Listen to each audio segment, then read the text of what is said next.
Hello, welcome to the next lecture in the Turnaway Study lecture series. Today I'm going to talk about the effect of receiving or being denied an abortion on women's existing children and on the children that they had in the subsequent 5 years. Today's presentation is based on 2 papers we published from the Turnaway study. The first on the effect of carrying an unwanted pregnancy to term on women's existing children that we published in the Journal of Pediatrics. And the second on the effect on future children that we published in JAMA Pediatrics. So let's start with the first one. What happened to women's existing children when the women receive or are denied a wanted abortion? So as I mentioned in earlier slides, 60% of women in the Turnaway study are already mothers. That's consistent with national data on women seeking abortion. It's often something that's not well understood by people generally, that the majority of women who have abortions are already mothers. And in fact, their reason for wanting to have an abortion, this comes from Antonia Biggs' paper, is that they need to focus on their other children. So almost 1/3 of women give this reason for wanting to have an abortion. So one Latina woman from Chicago said, and in fact, this woman was denied the abortion. "In the beginning, I was doing good. I had my job and my kids and everything, but the reason I thought I should have an abortion was for the simple fact that all of a sudden everything came down. I lost my job, my bills started accumulating and everything, so I couldn't do it. I already had 4. How was I supposed to do it with another one without a steady job? And you know, everything came down on me." So just showing you the sample population flow. In green are the turnaways,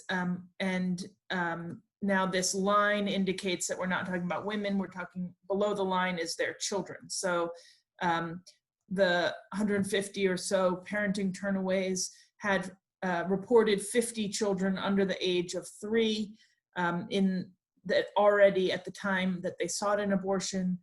The women who were just under the gestational limit reported 200 children just under the age of 3. And so the question is, what is the effect of access to abortion on these existing children? So comparing the women who got the abortion to women who did not. We measured various outcomes for the children. We measured development using the PEDS-DM scale, which measures 6 types of child development: expressive language, receptive language, fine motor, gross motor, social emotional, and self-help. We calculated also a mean score for that. We looked at various indicators of caregiving. Do they live with their mother? How many hours do they spend in childcare? For those who are 3 to 4 years old, do they attend preschool? Socioeconomic outcomes, we look at whether they live in a single parent household, whether the household income is below the federal poverty level, whether they, what percentage of the federal poverty level it is, whether the house receives various sorts of public assistance, including food stamps, WIC, and welfare TANF. So the methodologies, first we check for baseline differences in existing children 1 week after the women either sought or received sought an abortion. And then we use mixed effects models starting at the 6-month interview, because we're looking at the effect of the women who are denied abortions actually having given birth. So we're starting at 6 months and we're looking forward over time. We control for a few variables, including the child's sex and age at interview, because these existing children were of various ages, some very young, because a leading cause of not realizing you're pregnant is that you just had a baby. So there were no baseline differences. In terms of child development, the existing children of women who were denied abortions were less likely to achieve their developmental milestones on that PEDS-DM scale compared to children whose mothers received a wanted abortion. These are predicted probabilities from our models that control for those factors that I mentioned. Doesn't look like a huge difference, but it is statistically significant, and it's probably an indicator of other things going on for those children. Here are the, you can see that none of the individual domains of child development are alone statistically significant, but they're either very close to 1 or substantially below 1, indicating that the children of turnaways are worse off than the existing children of women who received an abortion. Above, if they were above that 1 odds ratio, they would be better off. So in terms of caregiving, we actually find that children aged 3 to 4 whose mothers were turned away actually have higher odds of being in preschool than children who whose mothers received an abortion. This is actually the only outcome in the entire study where one could say that the turnaways did better. But I don't really know how to interpret this finding. Preschool is better than some outcomes. I can't explain why why we find this. It may be, and so we haven't made a big deal of it, but if you have theories about why being denied an abortion make you more likely to put your existing kids into preschool, I would love to hear it. No differences in whether the children live with their mother, the hours spent in childcare. In terms of socioeconomic outcomes, the existing children of the women who were denied an abortion have much higher odds of receiving WIC, and they are much more likely to live in a household with an income below the federal poverty level. No differences in whether they live in a single parent household and whether the household receives food stamps. So in conclusion, on the existing children, we see significant differences in outcomes for existing children.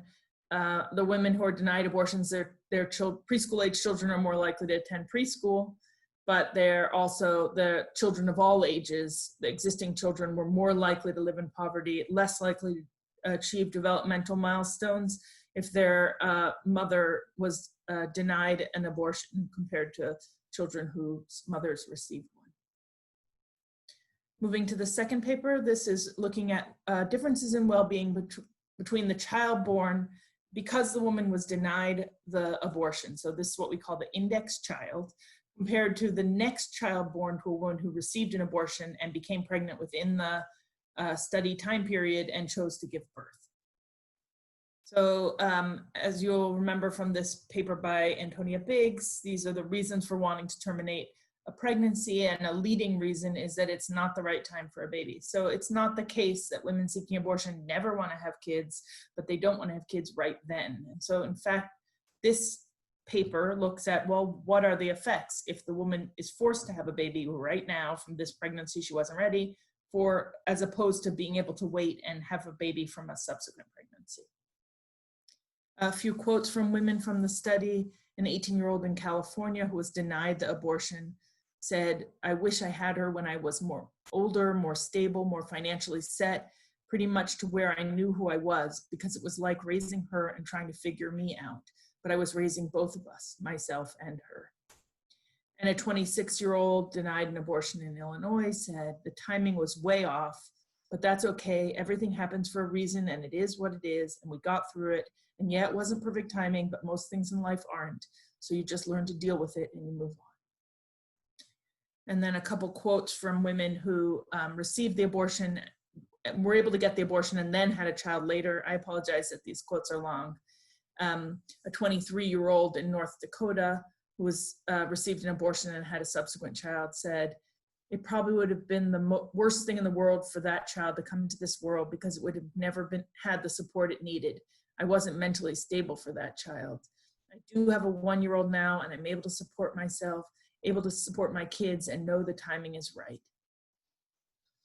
And this one, clearly, she says, now, financially now it makes sense, but to have 12 months apart without that abortion, there's no way life would be where I am right now if I'd kept that child. And that 12 months apart means she sought an abortion because she'd recently given birth and wasn't ready to have another one quite so soon. And then a 30-year-old who received an abortion in Oregon said to us, "I sobered up, so that automatically made it a better time to be having a kid. And then the baby's dad is very emotionally supportive. He helps out financially, so I have more of a steady support. I mean, from the baby's dad than I did back with the other pregnancy, which made it a lot easier. So looking at the sample size for this analysis, the Turnaway study had about 150 women who were denied abortions for whom we have data on their subsequent parenting, and below the line is children. So they gave birth to 146 children that we were following over time, and compared to 126 subsequent children born within the 5 years to women who were just under the gestational limit, and 66 to women who received a first trimester abortion. Even the Turnaways who gave birth, 20 of them had a subsequent pregnancy and gave birth within the 5 years. Those 20 are not included in this analysis. So we're just comparing the index children to the subsequent children born to women who received an abortion. And it answers the question, do children do better when women are allowed to wait rather than carrying an unwanted pregnancy to term? So here's how intended those pregnancies are. The green is the Turnaway births, the births that happened because the woman was denied an abortion. On the x-axis is the London measure of unplanned pregnancy with lower values, meaning more unwanted. The pregnancy is less intended. And the blue is subsequent pregnancies. So to women who received an abortion and became pregnant later. So you can see it's not as if Geraldine Barrett, the author of the London measure of unplanned pregnancies, considers values 10 through 12 to be planned pregnancies. These are not all planned pregnancies, the subsequent ones, but they're much more like, they score higher on intendedness if subsequent pregnancies compared to the index pregnancy. And of course, the woman considered abortion for 100% of the pregnancies leading to the index children by definition, because this is how the study was set up. And again, she actually considered abortion for 20% of the subsequent children and opted not to. So these were not, again, all planned in advance, but they're much more likely to be planned and intended.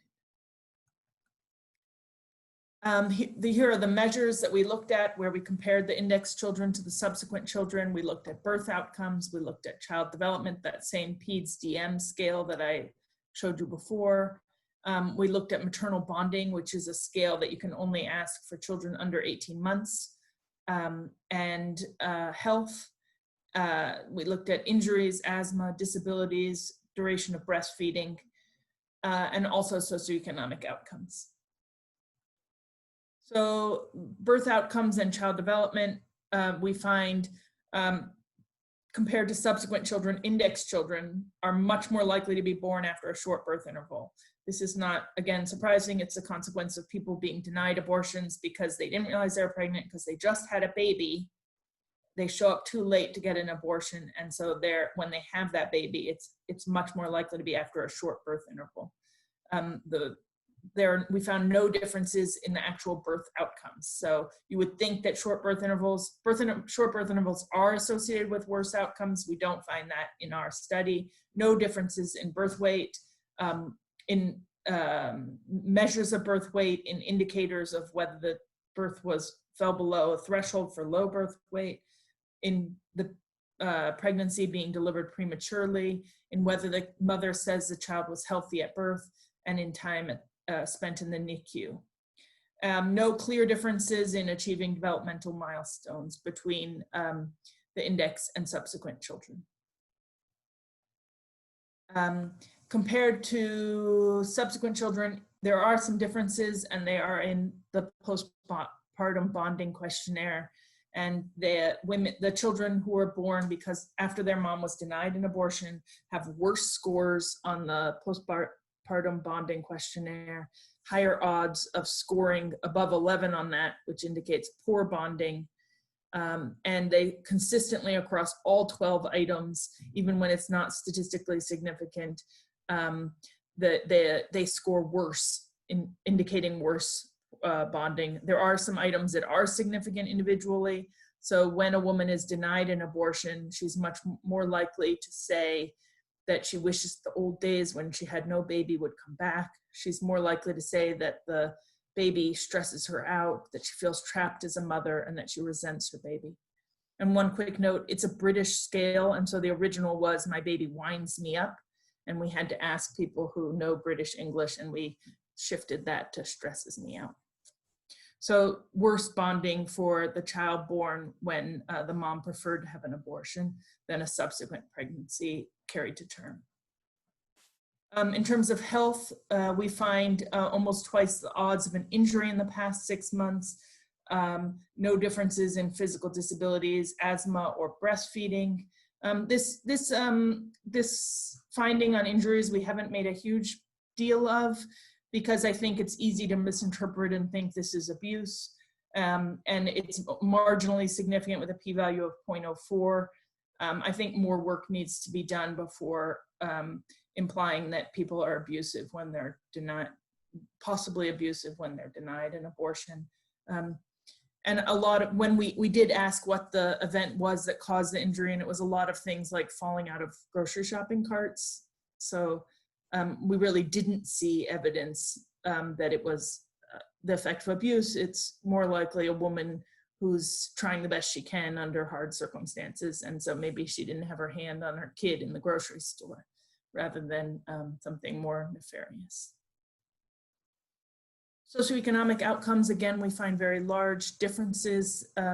When a woman is forced to carry an unwanted pregnancy to term, she's more likely to raise that child without other adult family members in households with lower income relative to the poverty level, and in households where there's not enough money to pay for basic living expenses like food, housing, and transportation. The child born from the pregnancy that she preferred to terminate are also less likely to be raised in a household with a male adult. No difference in public assistance. So conclusions for this paper, all of the differences, maternal bonding, injuries, socioeconomic well-being are all to the detriment of the child born because the woman was denied an abortion, compared to subsequent children born to a woman who received an abortion. And taking from that, access to abortion enables women to have children at a time that they have more resources, financial and emotional, to give their children. And now I'm going to conclude both child papers again. Children whose mothers were denied an abortion were more likely to live in poverty, less likely to achieve developmental milestones than children whose mothers received an abortion. And women who were able to wait to have children experience better bonding with that child and are more likely to raise a child with another adult compared to women who carry an unwanted pregnancy to term. Thank you very much. Please send any comments or questions to me. Here's my email. Thank you very much for participating in this Turnaway Study Lecture Series.